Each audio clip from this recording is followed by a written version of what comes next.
Update and கண்டிஷன்ஸை பத்தி தான் பார்க்க போறோம். வீடியோக்குள்ள போறதுக்கு முன்னாடி நம்ம சேனலுக்கு நீங்க புதுசா வர்றீங்களா அப்படின்னா உடனே சப்ஸ்கிரைப் பண்ணிக்கோங்க.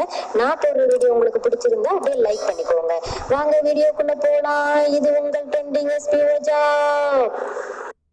ஓகே மக்களே, நோட்டீஸ் போர்ட்ல உள்ள நியூ அப்டேட் அண்ட் கண்டிஷன்லாம் பார்த்துடலாம். அதுக்கு முன்னாடி நம்ம எஸ்பிஓது அப்படின்னு நினைக்கிற அளவுக்கு நிறைய ஆப்ஷன்ஸ் கொண்டு வந்திருக்காங்க. அதுல வித்ட்ரால் 3 டைப்ஸ்ல இருக்கு.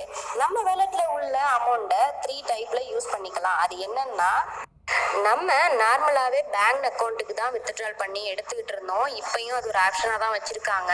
நம்ம நார்மலாவே பேங்க் அக்கௌண்ட்டுக்கு வித்ட்ரால் பண்ணி எடுத்துக்கலாம். ரெண்டாவது ஆப்ஷன் என்னன்னா, நம்ம லோக்கல்ல உள்ள ஷாப்ல பர்ச்சேஸ் பண்ற மூலமாவும் நம்ம டைரக்டா நம்ம வேலட்ல உள்ள அமௌண்ட்டை யூஸ் பண்ணிக்கலாம். ஆன்லைன் சர்வீஸ் மூலமாவும் இதை யூஸ் பண்ணிக்கலாம்னு சொல்லியிருக்காங்க. அதாவது எக்ஸாம்பிளா ஒரு ரீசார்ஜ் பண்றதுனா கூட நீங்க இதுல இருந்து பண்ணிக்கலாம் அப்படின்னு சொல்லியிருக்காங்க. இதுல இன்னொரு விஷயம் என்னன்னா, 6 மந்த் வரைக்குமே நமக்கு நார்மல் சேலரி தான். நம்ம இதுக்கு முன்னாடி என்ன சேலரி வாங்கிட்டு இருந்தோமோ அதே சேலரி தான் நமக்கு மந்த்லி வந்துகிட்டு இருக்கும். ஆனா 6 மந்த்துக்கு அப்புறம் 10,000 கிட்ட நம்ம ஏர்ன் பண்ணலாம் அப்படின்னு சொல்லியிருக்காங்க. இது ரெஃபரல் பண்ணவங்களுக்கும் பண்ணாதவங்களுக்கும் ஒண்ணுதாங்க. கண்டிப்பா ஒவ்வொரு பர்சனுமே 10,000 கிட்ட மந்த்லி நம்ம ஏர்ன் பண்ணலாம் அப்படின்னு சொல்லியிருக்காங்க. இன்னொரு விஷயம், நம்ம எஸ்பிஓல இன்னைக்கு அப்டேட்ல வருத்தப்படக்கூடிய விஷயம் என்னன்னா, டோட்டல் ஜாயினிங்கே 15 lakhs தான் சொல்லியிருக்காங்க. அது உண்மையிலேயே ரொம்ப வருத்தமா தாங்க இருக்கு. ஆல்ரெடி நாங்க 3 lakhs இருக்கோம். இப்போ அடுத்தது 12 lakhs வந்துருச்சு அப்படின்னா கண்டிப்பா ஜாயினிங் ஸ்டாப் பண்ணிடுவாங்க. இது உண்மையிலேயே ரொம்ப வருத்தப்படக்கூடிய விஷயம் தாங்க.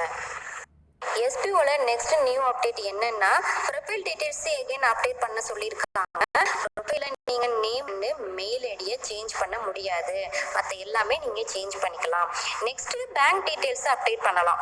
அதுலயுமே ஒரு பேன் கார்டு, ஒரு பேங்க் அக்கௌண்ட், மல்டிபிள் ஐடிஸ் சொல்லியிருக்காங்க. அப்படின்னா நீங்க ஒரு பேன் கார்டு, ஒரு பேங்க் அக்கௌண்ட் வச்சிருப்பீங்க. இது எல்லாமே நீங்க மல்டிபிள் ஐடி வச்சிருந்தீங்க அப்படின்னா, அதாவது ஒரு ஆள் 3 ஐடி 4 ஐடி வரைக்குமே வச்சிருக்காங்க. அவங்க எல்லாமே ஒரு பேங்க் அக்கௌண்ட், ஒரு பேன் கார்டை 3 ஐடிக்குமே யூஸ் பண்ணிக்கலாம் அப்படின்னு சொல்லியிருக்காங்க. இந்த ஆப்ஷன் ஓல்டு மெம்பருக்கு மட்டுமேன்னு அதையும் சொல்லியிருக்காங்க.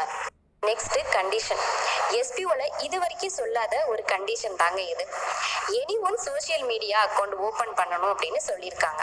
அது என்னென்ன சோசியல் மீடியானா, ஃபேஸ்புக், ஷேர்சாட், ட்விட்டர், இன்ஸ்டாகிராம். இதில் ஏதாவது ஒரு சோசியல் மீடியாவை கண்டிப்பாக இன்ஸ்டால் பண்ணி நீங்கள் அக்கௌண்ட் கிரியேட் பண்ணி வச்சுக்கணும் அப்படின்னு சொல்லியிருக்காங்க.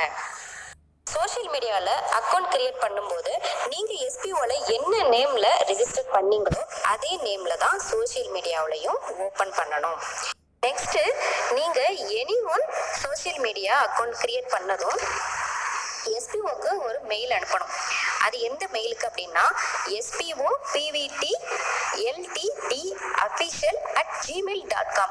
இந்த மெயில் ஐடிக்கு உங்களோட name, your staff ID, social media user name, social media name, அதாவது உங்களோட நேம் சென்ட் பண்ணிக்கோங்க. உங்களோட ஸ்டாஃப் ஐடியை போட்டுக்கோங்க. சோசியல் மீடியாவில் யூஸ் பண்ற நேமையும் சென்ட் பண்ணிக்கோங்க. அடுத்தது சோசியல் மீடியாவோட நேம், அதாவது நீங்க எந்த சோசியல் மீடியாவை சூஸ் பண்ணி அக்கௌண்ட் கிரியேட் பண்ணீங்களோ அந்த சோசியல் மீடியாவோட நேமையும் போட்டுக்கோங்க. இந்த எல்லா டீடைல்ஸும் நீங்க இந்த spopvtltdofficial@gmail.comக்கு நீங்க பர்ஃபெக்ட்டா மெயில் பண்ணிடுங்க. இதுல இம்பார்ட்டன்ட் என்னன்னா, இது வரைக்கும் நான் சொன்ன நியூ அப்டேட், நியூ கண்டிஷன் எல்லாமே நீங்க ஃபாலோ பண்ணணும். அப்படி ஃபாலோ பண்ணல அப்படின்னா உங்களோட ஐடி பர்மனண்டாவே டெர்மினேட் பண்ணிடுவாங்க. ஓகே மக்களே, இன்னைக்கு நம்ம நோட்டீஸ் போர்டில் நியூ அப்டேட், நியூ கண்டிஷனை பற்றி நம்ம வீடியோவை பார்த்தோம். என்னோட வீடியோ உங்களுக்கு புரிஞ்சிருந்துச்சு அப்படின்னா சப்ஸ்கிரைப் பண்ணிக்கோங்க. பிடிச்சிருந்துச்சு அப்படின்னா லைக் பண்ணிக்கோங்க. நாளைக்கு